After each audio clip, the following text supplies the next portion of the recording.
Vous imaginez le malaise si on vous demande votre taille et là vous êtes incapable de répondre et la personne en face de vous vous regarde comme si vous étiez la nana la plus stupide au monde. Bah oui, parce que quand même, tout le monde connaît sa taille, son poids, sa pointure. Sauf que moi, je connaissais ma taille en mètres et centimètres. Mais aux États-Unis, c'est en pieds et pouces. Et moi, j'étais pas prête pour ça. Alors parlons des mesures aux États-Unis.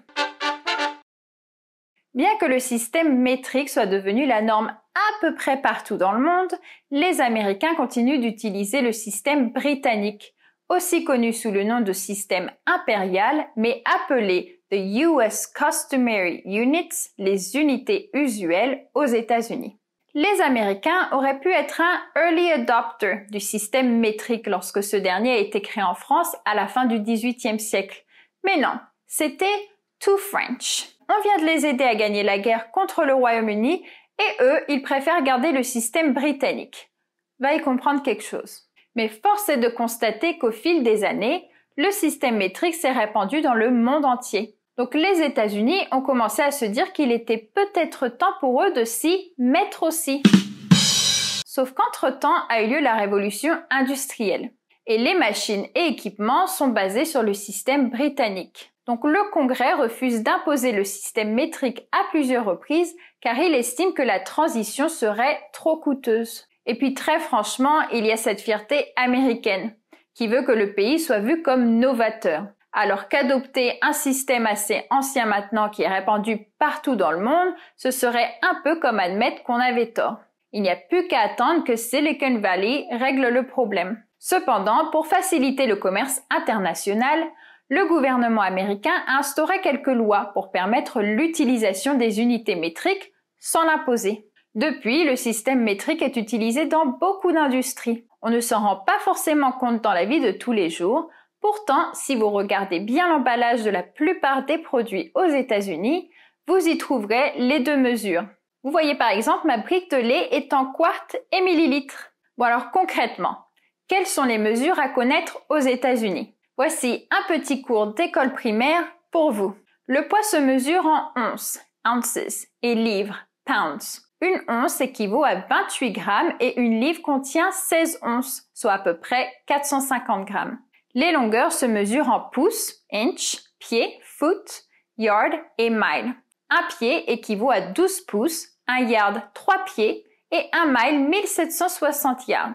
Un pouce fait 2,5 cm, donc un pied 30 cm, un yard 90 cm et un mile 1,6 km. Et bien sûr, pas de millimètres. Donc si on a moins d'un pouce, on dit half an inch ou a third of an inch ou encore a tenth of an inch. Les volumes utiles pour la cuisine s'expriment en petites cuillères, cuillères à soupe, onces liquides, tasses, pintes, quarts et gallons. Mais attention, les petites cuillères et cuillères à soupe sont plus précises que la cuillère bien bombée de la recette de votre grand-mère. On trouve partout les cuillères pour doser en teaspoon, quarter of a teaspoon, half a teaspoon, tablespoon, etc. Pour vous donner une idée, une petite cuillère équivaut à 5 ml, une cuillère à soupe 15 ml. Une once liquide fait 30 ml, soit environ 2 cuillères à soupe. Une tasse, cup, équivaut à 8 onces liquides ou 16 tablespoons, soit 227 grammes, souvent arrondi à 250 grammes, mais attention parce qu'on dit qu'il faut être précis en pâtisserie. Une pinte, bon, je sais que certains de vous connaissent déjà, c'est plus ou moins un demi-litre ou 2 tasses. Un quart et un quart de gallon, comme son nom l'indique, quasi 1 litre ou 4 tasses. Enfin, un gallon équivaut à 3,8 litres. Je recommande vivement à tout expat français aux États-Unis de mettre un verre doseur dans votre valise si vous voulez continuer à cuisiner vos recettes françaises préférées sans avoir à convertir sans cesse. Enfin, bien que ça ne fasse pas partie du système métrique, il faut aussi connaître les degrés Fahrenheit. Et la méthode la plus simple pour convertir de Celsius en Fahrenheit est de multiplier par 1,8 et ajouter 32. Super facile, oui. Voilà.